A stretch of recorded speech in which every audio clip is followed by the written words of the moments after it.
Ada banyak level master nasional di tanah air, tapi dalam hal ending mungkin tidak banyak yang tidak hanya bisa menciptakan posisi ending yang diharapkan, tapi juga sekaligus dapat mengeksekusinya dengan baik. Salah satunya adalah Master Nasional Senior Sugeng Prasetyo yang permainannya di samping berbobot juga enak ditonton. Satu partainya melawan Rudi Hartono di babak keempat turnamen Piala Ketua MPRI menunjukkan bagaimana dalam beberapa tahapan Sugeng berhasil memecah formasi bidak lawannya menjadi 4 pulau bidak untuk kemudian dieksploitasi.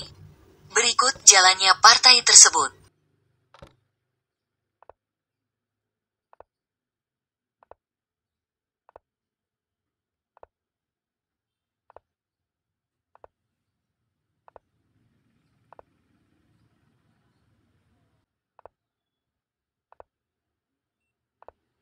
Benteng A7, idenya Menteri mau ke A8 untuk menekan diagonal A8H1.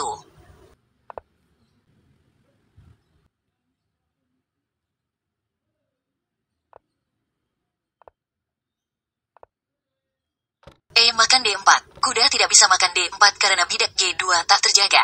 Terburu-buru menukar benteng aktif, sepertinya mau menjuruskan ke ending. Perhatikan bidak isolasi D4 dan terciptanya 3 pulau bidak putih. Paksa tukar menteri untuk mengurangi ancaman di G2. Artinya semakin banyak buah yang ditukar akan semakin berkurang tekanan hitam. Namun benarkah demikian? Selanjutnya kita lihat bagaimana manuver-manuver gajah, kuda dan raja hitam mengeksploitasi kelemahan bangunan putih.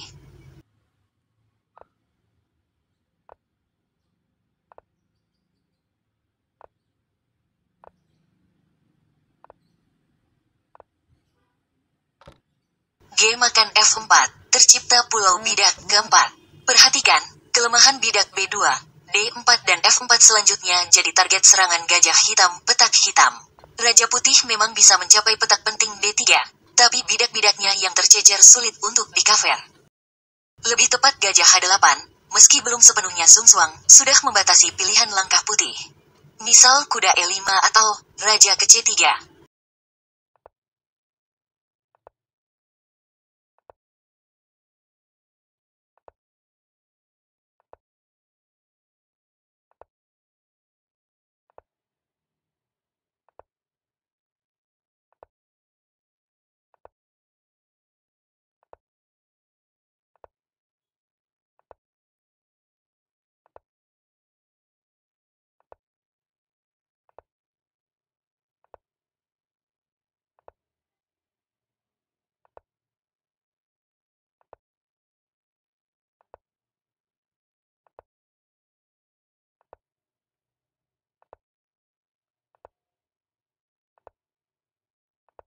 Tampak putih tidak memiliki kemajuan apa-apa, sebaliknya hitam makin menekan ruang-ruang putih.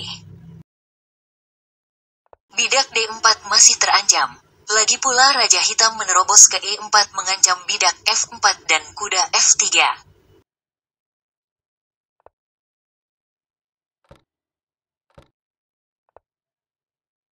Mengancam bidak F4 atau kuda ke D5 skak.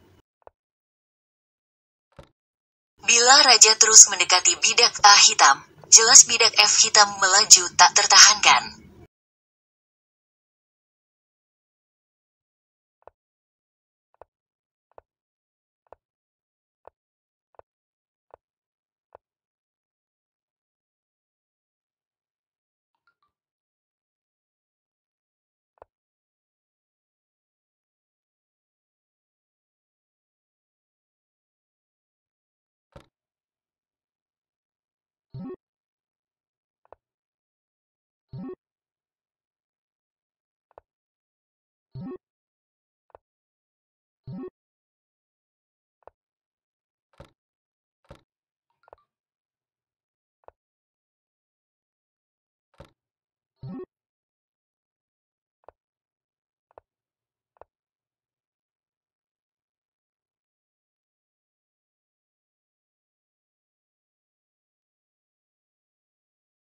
Sekarang variasi kuda E5.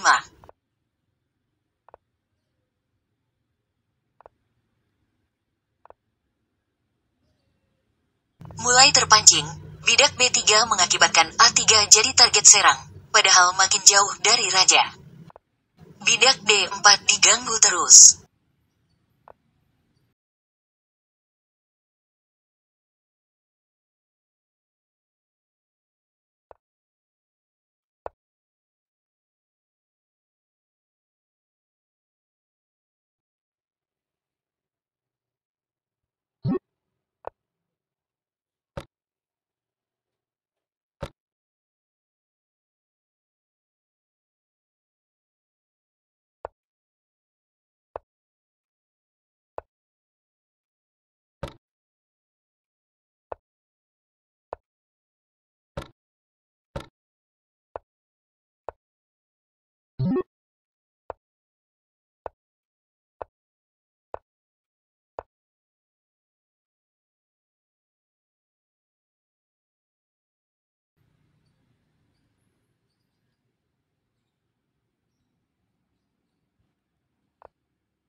Lebih akurat gajah A7, kembali menciptakan Zhongxuang.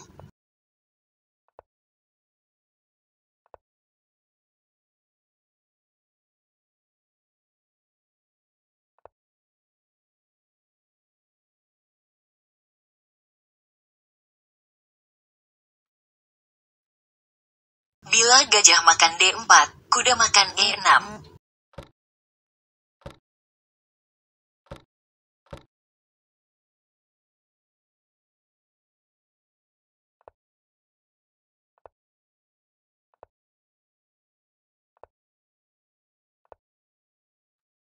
Setelah mengincar D4, manuver hitam bergeser mengincar kelemahan bidak A3 dan B4 putih. Dan bidak A3 tak bisa dibela lagi.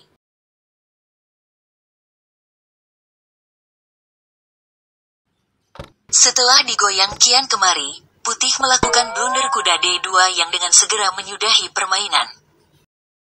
Kuda G1 juga kalah, setelah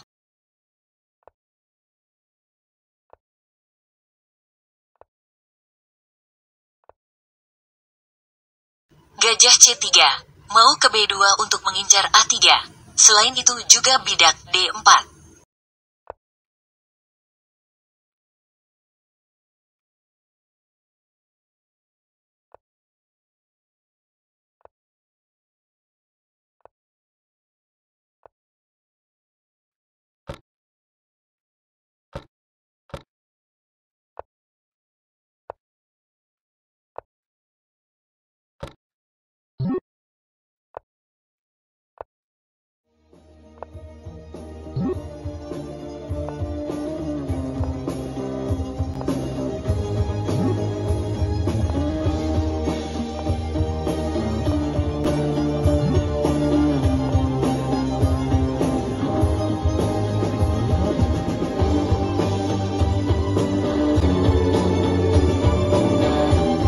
Dan setelah bidak H4 melayang, promosi bidak H tak terbendung lagi.